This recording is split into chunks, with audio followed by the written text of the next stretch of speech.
नमस्कार। अध्ययन अड्डा यूट्यूब चैनल पर मैं दुष्यंत सिंह एक बार फिर से आप सभी लोगों का बहुत बहुत स्वागत करता हूं। आशा करता हूं आप सभी अच्छे होंगे, आपकी पढ़ाई लिखाई भी बहुत अच्छी तरीके से चल रही होगी। आज के इस वीडियो में हम एक बहुत ही इंपॉर्टेंट टॉपिक को डिस्कस करने वाले हैं जिसका नाम है नेशनल फैमिली हेल्थ सर्वे। ये जो रिपोर्ट है 2022 में अप्रैल मई के समथिंग ये आई है और चूंकि आपका राजस्व लेखपाल का एग्ज़ाम है तो इसमें कुछ ऐसा डाटा है जो आपके एग्ज़ाम की दृष्टि से काफ़ी महत्वपूर्ण हो सकता है और यहाँ से आपको प्रश्न भी देखने को मिल सकते हैं। जैसे अगर करंट अफेयर्स की बात की जाए तो करंट अफेयर्स में भी जो डाटा यूपीट्रिपलएससी के एग्ज़ाम में जनरली पूछा जाता है तो लास्ट का एग्ज़ाम से लगभग हम मानकर चल सकते हैं कि एग्ज़ाम से लगभग 3-4 महीने पहले का जो डाटा होता है मोस्ट प्रोबेबली क्वेश्चन वहीं से आते हैं। तो ये जो रिपोर्ट है आपके एग्ज़ाम की दृष्टि से काफ़ी महत्वपूर्ण है। चलिए इसको देख लेते हैं। तो हम बात कर रहे हैं नेशनल फैमिली हेल्थ सर्वे के बारे में। सबसे पहले ये जानते हैं कि नेशनल फैमिली हेल्थ सर्वे होता क्या है। ये एक प्रकार का बहुस्तरीय सर्वेक्षण है। ठीक है, ये क्या है, एक तरह का सर्वे है। बहुस्तरीय सर्वेक्षण का मतलब ये है कि जो भी परिवार होते हैं पूरे भारतवर्ष में यह सर्वेक्षण जो है किया जाता है। तो पूरे भारतवर्ष में जितनी भी फैमिली होती हैं उनके विभिन्न स्तरों को देखते हुए वहाँ से कुछ आंकड़े यहाँ पे लिए जाते हैं और उन्हीं आंकड़ों के बारे में इस वीडियो में हम बात करने वाले हैं। संपूर्ण भारत के परिवारों के प्रतिनिधि नमूने जो होते हैं वे इस नेशनल फैमिली हेल्थ सर्वे के द्वारा एकत्रित किए जाते हैं और उन्हीं आंकड़ों को इस वीडियो में हम देखेंगे। तो इसकी प्रमुख विशेषताएं हम देखते हैं। सबसे पहले ये जो नेशनल फैमिली हेल्थ सर्वे है ये 5वें चरण का सर्वे है या इसको 5वें दौर का सर्वे मान सकते हैं। तो इसको हम एक नाम दे देते हैं नेशनल फैमिली हेल्थ सर्वे 5। ठीक है, जिसके बारे में हम पढ़ रहे हैं, जिन आंकड़ों को हम देख रहे हैं वो आंकड़े किस सर्वे के हैं, नेशनल फैमिली हेल्थ सर्वे 5वें चरण के या 5वें दौर के आंकड़े हैं। इससे पहले जो नेशनल फैमिली हेल्थ सर्वे हुआ था वो 4थे चरण का था। ठीक है, तो यहाँ पर हम सबसे पहले बात करते हैं कि नेशनल फैमिली हेल्थ सर्वे 4थे चरण और नेशनल फैमिली हेल्थ सर्वे 5वें चरण के बीच में राष्ट्रीय स्तर पर पूरे नेशनल लेवल पर जो कुल प्रजनन दर है, ठीक है, टोटल फर्टिलिटी रेट है, वो 2.2 से घट करके 2.0 हो गई है। यानी 2.2 पहले हुआ करती थी जब नेशनल फैमिली हेल्थ सर्वे चौथा हुआ था या चौथे नेशनल फैमिली हेल्थ सर्वे के दौरान जो टोटल फर्टिलिटी रेट थी 2.2 वह 5वें चरण में घट करके कितनी हो गई है, 2.0 हो गई है। लेटेस्ट डाटा है, इसको आपको याद रखना है। 5 राज्य जो हैं, ठीक है, इस सर्वे के अनुसार जो 5 राज्य हैं भारत के वो प्रजनन क्षमता के प्रतिस्थापन स्तर, जो प्रतिस्थापन स्तर है टोटल फर्टिलिटी रेट का, वो माना जाता है 2.1। इसको आप ऐसे समझ सकते हैं कि जो 2.1 टोटल फर्टिलिटी रेट है ये एक तरह से मान सकते हैं कि एक मानक फर्टिलिटी रेट मानी जाती है। ठीक है, तो जो प्रतिस्थापन स्तर है उससे ऊपर यानी 2.1 की कुल प्रजनन क्षमता से ऊपर भारत के राज्य कितने हैं, तो वो 5 राज्य हैं। और कौन कौन से भी राज्य हैं जिनमें जो टोटल फर्टिलिटी रेट है या कुल प्रजनन क्षमता है वो 2.1 से ऊपर है। तो वो है बिहार, मेघालय, उत्तर प्रदेश, झारखंड और मणिपुर। ठीक है, इसमें आप जैसे अगर आप पूछा जाए कि जैसे 5 राज्य जो भी प्रजनन क्षमता के प्रतिस्थापन स्तर से ऊपर हैं उसमें उत्तर प्रदेश का जो रैंक है या उत्तर प्रदेश का जो स्थान है वो कौन सा है, तीसरा है। ठीक है, सबसे ऊपर है यहाँ पे बिहार है, दूसरे स्थान पर आपका मेघालय है और तीसरे स्थान पर आपका उत्तर प्रदेश है। अगर बात की जाए उच्चतम प्रजनन दर की, ठीक है, NFHS 5 के अनुसार उच्चतम प्रजनन दर, सबसे ज़्यादा प्रजनन दर जहाँ पर देखी गई है वो बिहार और मेघालय है। और वहीं बात करें निम्नतम प्रजनन दर के बारे में तो निम्नतम प्रजनन दर सिक्किम और अंडमान निकोबार द्वीप समूह में देखी गई है। ठीक है, तो उच्चतम प्रजनन दर के बारे में अगर हम बात करें तो बिहार और मेघालय, निम्नतम प्रजनन दर के बारे में बात करें तो सिक्किम और अंडमान निकोबार। अब इसके बाद में पूरे भारत में जो ग्रामीण क्षेत्र हैं और शहरी क्षेत्र हैं उनका अलग अलग वर्गीकरण किया गया है। जैसे अगर हम बात करें ग्रामीण क्षेत्रों में टोटल फर्टिलिटी रेट जो है वो इस रिपोर्ट के अनुसार 2.1 आंकी गई है। इसके अलावा जो शहरी क्षेत्र हैं वहाँ पर जो TFR है वो 1.6 आंकी गई है। अगर इन दोनों आंकड़ों को देखें तो 1992-93 में ये जो ग्रामीण क्षेत्रों की कुल प्रजनन दर हुआ करती थी ये थी लगभग 3.7। ठीक है। तो 92-93 से जो 3.7 की TFR रेट थी वो घट करके अभी वर्तमान में 2.1 आ गई है। और वहीं शहरी क्षेत्रों की बात करें तो 92-93 में यह रेट हुआ करती थी 2.7 और इससे घट करके NFHS 5 के अनुसार यानी वर्तमान समय में शहरी क्षेत्रों में जो कुल प्रजनन दर है वो 1.6 पर आ गई है। ठीक है। एक महत्वपूर्ण पॉइंट और यहाँ से ये पूछा भी जा सकता है, इसको भी देख लीजिए कि पिछले 2 दशकों में लगभग लास्ट के 20 ईयर्स में अगर बात करें धार्मिक समुदाय के आधार पर, ठीक है, तो जितने भी धार्मिक समुदाय भारत में निवास करते हैं, जितने भी धर्म के लोग भारत में निवास करते हैं, उन सभी समुदायों में जैसे मुस्लिम धर्म के जो लोग हैं उनकी प्रजनन दर में सर्वाधिक गिरावट देखी गई है। ठीक है। एक प्रमुख और इम्पोर्टेंट फैक्ट है, इसको आप याद रखें। ये बात हो रही है पिछले 2 दशकों की, लगभग पिछले 20 सालों में अगर किसी धार्मिक संप्रदाय की जो प्रजनन दर है वो सर्वाधिक गिरी है या सर्वाधिक रिड्यूस हुई है तो वो है मुस्लिम संप्रदाय है। ठीक है। ये तो हो गया प्रजनन दर से रिलेटेड जो भी डाटा था आपका। अब इसके बाद में कम उम्र में शादियां, ठीक है, यानी जो भी रिपोर्ट जो आई है NFHS, इसमें जो आकलन किया जाता है, जैसे हमने स्टार्टिंग में देखा था बहुस्तरीय सर्वेक्षण हैं, जो भी भारतीय परिवार हैं उसके जितने भी स्तर हैं, जैसे आपने SDG इंडेक्स के बारे में पढ़ा होगा, सतत विकास के जो लक्ष्य हैं तो उनके बारे में सुनो। तो उन्हीं के आधार पर जो सतत विकास के लक्ष्य हैं, मैंने काफ़ी बार आपको बताया है, क्लासेस में भी बताया है, इसके साथ साथ जो क्वेश्चन सीरीज चल रही है वहाँ पर भी मैंने इन सतत विकास लक्ष्यों की बात की थी। तो उन्हीं के आधार पर जो सर्वेक्षण है ये NFHS ये किया गया है। ठीक है। तो अब इसमें दूसरे नंबर पर हम बात करते हैं कम उम्र में शादियां। तो अगर बात करें national family health survey number 4 के आधार पर, तो महिलाओं में सबसे पहले बात करते हैं महिलाओं में 18 वर्ष से कम उम्र की महिलाएं जो थीं, जितनी भी पॉपुलेशन रही होगी यहाँ तक, यानी नेशनल फैमिली हेल्थ सर्वे जब चौथा हुआ था, national family health survey number 4 जब हुआ था, उस टाइम पर 18 वर्ष से कम आयु की जितनी भी महिलाएं थीं उनमें लगभग 26.8% महिलाओं की शादी उनके वयस्क होने से पहले ही कर दी गई थी। ये रिपोर्ट दी थी NFHS 4 में। ठीक है। अब अगर बात करें NFHS 5 की, तो यहाँ पर ये डाटा थोड़ा सा कम हुआ है, यानी सुधार हुआ है इसमें, और 18 वर्ष से कम आयु की जो भी महिलाएं हैं उनकी विवाह जो हुआ है, यानी वयस्क होने से पहले जिनकी शादी हुई है, उनकी संख्या है 23.3%। वहीं पुरुषों में अगर इस चीज़ को देखें तो NFHS 4 के सर्वे के अनुसार ये संख्या जो थी पुरुषों में जिनकी शादी वयस्क होने से पहले कर दी गई थी, तो लगभग 20.3% जो संख्या थी पुरुषों की थी। अब इसी NFHS 5 के अनुसार ये संख्या, इसमें भी सुधार हुआ है, ये भी थोड़ा घट करके 17.7% पर आ गई है। ठीक है। ये दोनों डाटा इंपॉर्टेंट हैं, यहाँ से इनको देख लीजिए। अब इसके बाद में देखते हैं कि सर्वाधिक वृद्धि, यानी जो हम बात कर रहे हैं वयस्क होने से पहले पुरुषों और महिलाओं की शादी कर देना, तो ये जो पूरी प्रक्रिया है इसमें कौन कौन से राज्यों में सर्वाधिक वृद्धि देखी गई है, तो वो राज्य हैं पंजाब, आपका पश्चिम बंगाल, मणिपुर, त्रिपुरा, असम। ठीक है। ये राज्य ऐसे हैं जहां पर वयस्क होने से पहले महिला और पुरुषों की शादी में सर्वाधिक वृद्धि हुई है। ठीक है। पंजाब, पश्चिम बंगाल, मणिपुर, त्रिपुरा, असम। ठीक है। अगर बात करें सर्वाधिक वृद्धि की, वयस्क होने से पहले यानी 18 वर्ष से कम आयु की उम्र में पुरुष और महिलाओं की शादी में सर्वाधिक वृद्धि किस राज्य में हुई है, तो वो आपकी त्रिपुरा में हुई है। त्रिपुरा में सर्वाधिक वृद्धि हुई है, और बाकी के जितने भी राज्य हैं, ठीक है, ये जो नाम मैंने यहाँ पर आपको दिखाई दे रहे होंगे, ये जो नाम लिखे हैं पंजाब, पश्चिम बंगाल, मणिपुर, त्रिपुरा, असम, ये ऐसे राज्य हैं भारत के सभी राज्यों एवं केंद्र शासित प्रदेशों में से जिनमें वृद्धि प्रदर्शित की गई है। इन राज्यों ने वृद्धि प्रदर्शित की है, बाकी सभी ने जो है कमी प्रदर्शित की है। लेकिन सर्वाधिक वृद्धि की अगर हम बात करते हैं तो त्रिपुरा में सर्वाधिक वृद्धि हुई है। अगर इसको अलग अलग क्लासीफाई करें महिला और पुरुषों के हिसाब से, तो पुरुषों में ये जो वृद्धि देखी गई है ये 20.4% है। ठीक है। और महिलाओं में ये जो वृद्धि देखी गई है ये 40.1% है। ठीक है।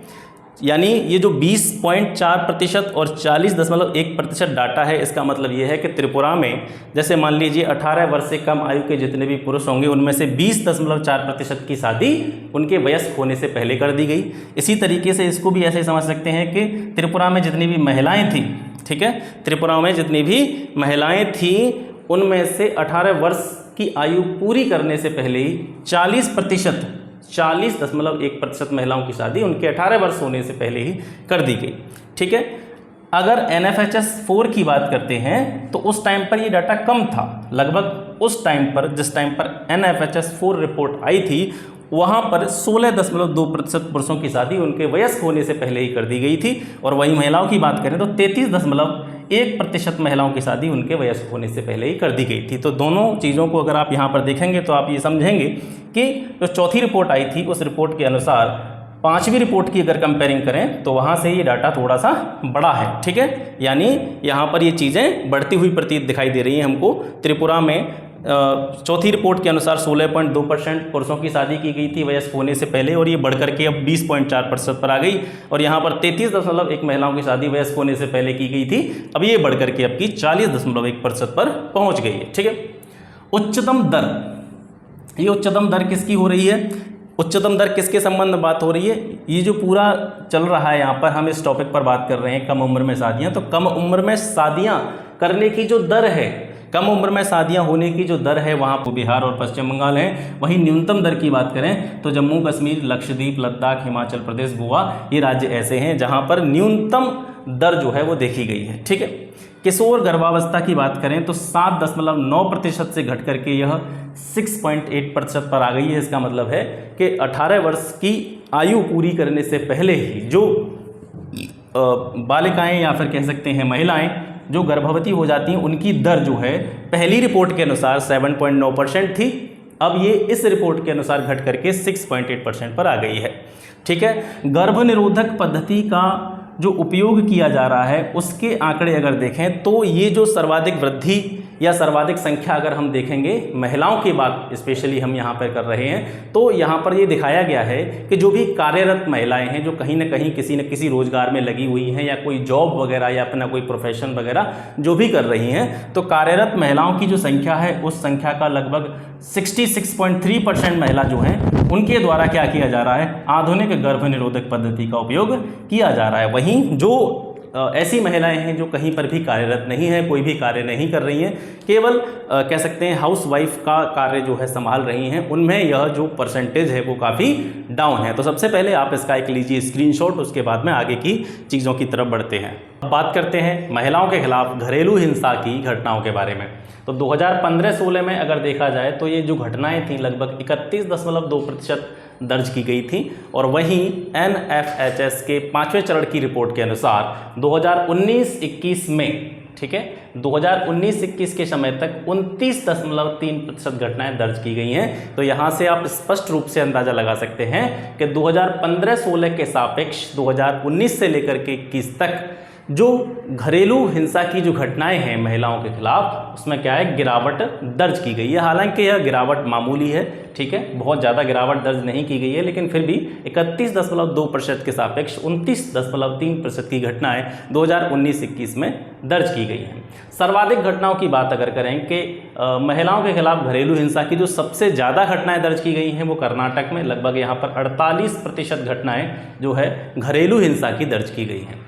इसके बाद में कर्नाटक के बाद में जो अन्य राज्य हैं, यानी सबसे ऊपर कर्नाटक है और कर्नाटक के बाद में जो अन्य राज्य हैं वो हैं बिहार, बिहार के बाद तेलंगाना, तेलंगाना के बाद मणिपुर, मणिपुर के बाद में तमिलनाडु, ठीक है। अगर सर्वाधिक घटनाओं की बात करें NFHS रिपोर्ट के अनुसार कि महिलाओं के खिलाफ घरेलू हिंसा की सर्वाधिक घटनाएं कहाँ पे हुई हैं? कर्नाटक में हुई हैं। कर्नाटक के बाद में बिहार, फिर तेलंगाना, फिर मणिपुर, फिर तमिलनाडु।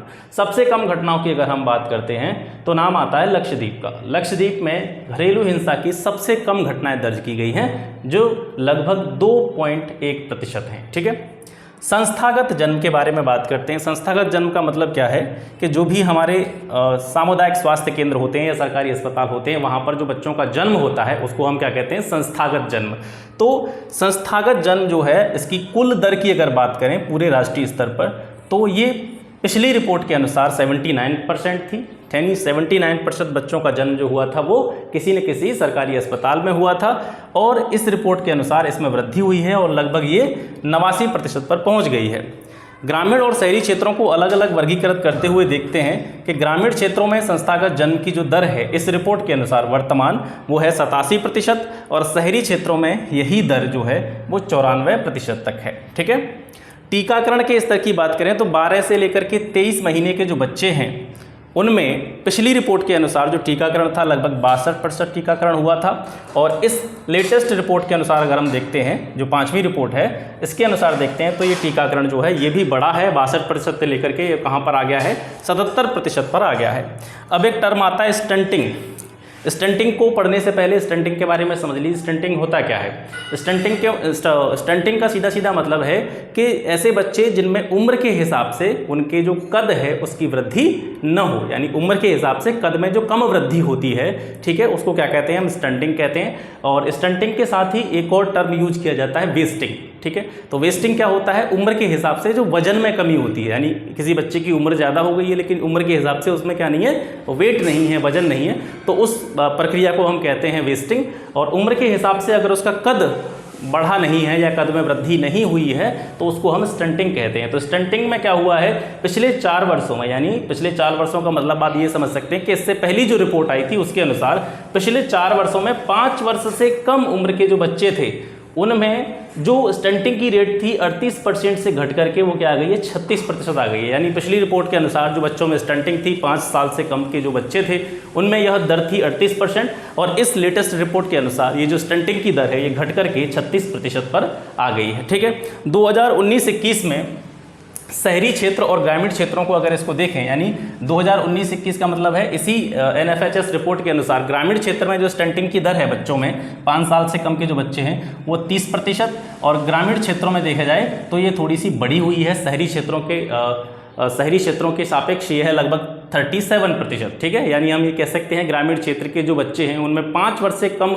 उम्र के जो बच्चे हैं उनमें टोटल 30% बच्चे ऐसे हैं टोटल मिलाकर के जिनमें स्टंटिंग की समस्या है। और ग्रामीण क्षेत्रों में देखा जाए तो 5 वर्ष से कम आयु के लगभग 37% जो है बच्चों में स्टंटिंग की समस्या है। ठीक है, अलग अलग इनको आप देख सकते हैं।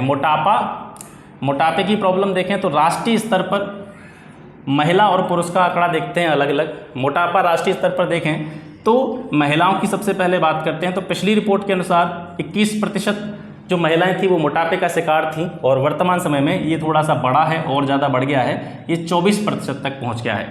मेल की बात करें, पुरुषों की बात करें तो पिछली रिपोर्ट के अनुसार 19% जो पुरुष थे वो मोटापे की समस्या से ग्रसित थे, अब ये बढ़कर के 23% हो गया है। ठीक है, महिला सशक्तिकरण के बारे में बात करते हैं तो महिला सशक्तिकरण का जो मापदंड इसमें लिया गया है वो है कि जो घरेलू निर्णय होते हैं, जब भी परिवार में कोई डिसीजन लिया जाता है तो उसमें महिलाओं की जो भागीदारी है, ठीक है, घरेलू निर्णयों में महिलाओं की भागीदारी, तो ग्रामीण क्षेत्रों की बात करें तो 77% जो है ये देखी गई है। 77% जो परिवार हैं उनमें घरेलू निर्णयों में महिलाओं की भागीदारी यहाँ पर दिखाई गई है, और वहीं शहरी क्षेत्रों में यह भागीदारी 81% तक देखी गई है। सबसे ज़्यादा जो भागीदारी देखी गई है वो 2 राज्य हैं, नागालैंड और मिजोरम। यहाँ पर घरेलू निर्णयों में महिलाओं की भागीदारी का जो प्रतिशत है वो लगभग 99% तक है। ठीक है, इसके अलावा महिलाओं के पास बैंक या बचत खाता की व्यापकता गत 4 वर्षों में, यानी पिछली रिपोर्ट से तुलनात्मक रूप से देखें तो पिछली रिपोर्ट के आधार पर ये 53% थी, और 53% से बढ़कर के ये लेटेस्ट रिपोर्ट के अनुसार 79% हो गया है। यानी 79% जो महिलाएं हैं उनके पास कोई ना कोई बैंक या बचत खाता देखा गया है। अब इसके बाद में बात करते हैं स्वच्छ पाक क्रिया एवं स्वच्छता के बारे में। खाना पकाने के लिए स्वच्छ ईंधन की जो उपलब्धता थी, खाना पकाने के लिए स्वच्छ ईंधन की जो उपलब्धता थी पिछली रिपोर्ट के अनुसार 44% थी, इसके बाद में इस रिपोर्ट के अनुसार ये बढ़ करके 59% पर आ गई है। स्वच्छता सुविधाओं में बहुत सारी सुविधाएं होती हैं, तो अगर टोटल मिलाकर के स्वच्छता सुविधाओं की बात करें तो 49% से बढ़कर ये 70% तक पहुँच गई है। और वहीं साबुन से हाथ धोने की सुविधा, यानी बहुत से लोग जैसे खाना खाने से पहले या खाना खाने के बाद में साबुन से जो हाथ धोने की प्रक्रिया होती है, इसकी सुविधा पिछली रिपोर्ट के अनुसार 60% लोगों तक थी, और ये बढ़ करके इस रिपोर्ट के अनुसार 78% तक पहुंच गई है।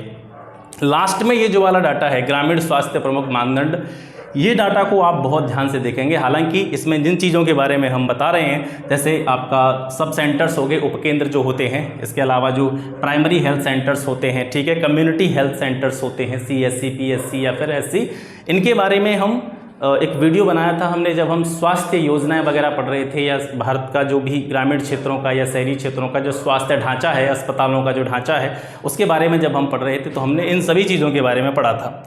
ठीक है। अगर आपने क्लास देखी होगी तो आपको पता होगा, हमने उपकेंद्र के बारे में पढ़ा था, इसका स्ट्रक्चर कैसे होता है, पब्लिक प्राइमरी हेल्थ सेंटर का स्ट्रक्चर कैसा होता है, कितने लोग यहाँ पे काम करते हैं, कम्युनिटी हेल्थ सेंटर में कितने लोग काम करते हैं, क्या इसका स्ट्रक्चर होता है, इन सभी चीज़ों के बारे में हमने वीडियो में पढ़ा था।